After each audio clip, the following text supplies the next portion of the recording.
हरिओम श्री गणेशाय नमः। श्री सरस्वते नमः।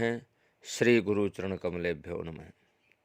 आप सभी भक्तजनों को माघ मास के कृष्ण पक्ष की मौनी अमावस्या की हार्दिक शुभकामनाएं।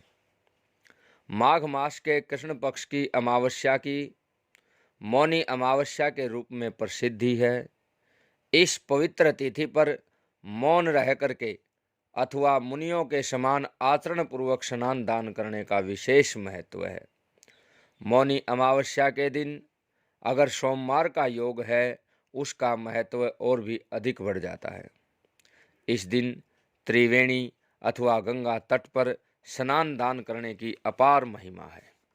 माघ मास की ऐसी विशेषता है कि इसमें जहाँ कहीं भी जल हो वह गंगा जल के समान होता है। फिर भी प्रयाग, काशी, नैमिषारण्य, कुरुक्षेत्र, हरिद्वार तथा अन्य पवित्र तीर्थों और नदियों में स्नान का बड़ा महत्व है। साथ ही मन की निर्मलता एवं श्रद्धा भी आवश्यक है। इस प्रसंग में पद्म पुराण में बहुत अच्छी कथा लिखी है कि प्राचीन काल में नर्मदा तटी नदी के तट पर सुवर्त नामक एक ब्राह्मण देवता निवास करते थे।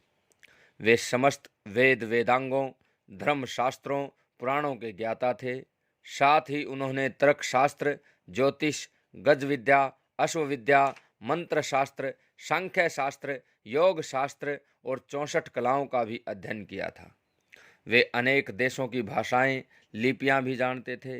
इतने विद्वान होते हुए भी सुवर्त ने अपने ज्ञान का प्रयोग धर्म कार्यों में नहीं किया, अपितु आजीवन धन कमाने के लोभ में ही फंसे रहे। इसके लिए उन्होंने चांडाल से भी दान लेने में संकोच नहीं किया। इस प्रकार उन्होंने 1,00,000 स्वर्ण मुद्राएं अर्जित कर ली। धन उपार्जन में लगे ही उन्हें वृद्धावस्था को आ घेरा। सारा शरीर जर्जर हो गया। काल के प्रभाव से सारी इंद्रियां स्थिर हो गई और वे कहीं आने जाने में असमर्थ हो गए। सहसा उनके मन में विवेक उदय हुआ कि मैंने सारा जीवन धन कमाने में नष्ट कर दिया, अपना परलोक सुधारने की ओर कभी ध्यान भी नहीं दिया। अब मेरा उद्धार कैसे हो? मैंने तो आजीवन कोई सत्कर्म किया ही नहीं। सुवर्त इस प्रकार पश्चाताप की अग्नि में जल रहा था। उधर रात्रि में चोरों ने उसका सारा धन चोरी कर लिया। सुवर्त को पश्चाताप तो था ही, धन के चोरी हो जाने पर उसकी नश्वरता का भी बोध हो गया। अब उन्हें चिंता थी तो केवल अपने परलोक की। व्याकुल चित हो वे अपने उद्धार का उपाय सोच रहे थे कि उन्हें यह आधा श्लोक स्मरण में आ गया। माघे निमग्नाः सलिले सुशीते विमुक्त पापस्त्री दिवम प्रयान्ति। सुवर्त को अपने उद्धार का मूल मंत्र मिल गया। उन्होंने माघ स्नान का संकल्प लिया और चल दिए नर्मदा नदी में स्नान के लिए। इस प्रकार वे 9 दिनों तक प्रातः नर्मदा के जल में स्नान करते रहे। 10वें दिन स्नान के बाद वे अशक्त हो गए, शीत से पीड़ित हो गए। उन्होंने प्राण त्याग दिया।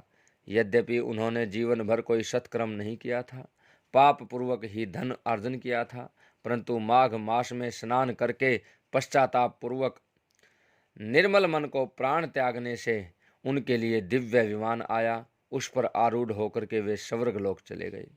इस प्रकार माघ स्नान की अपूर्व महिमा है। मौनी अमावस्या को नित्य क्रम से निवृत्त हो स्नान करके तिल के लड्डू, तिल का तेल, आंवला, वस्त्र आदि का दान करना चाहिए। इस दिन साधु, महात्मा, ब्राह्मणों की सेवा करनी चाहिए, अग्नि प्रज्वलित करनी चाहिए तथा उन्हें कंबल आदि जोड़े के वस्त्र देने चाहिए।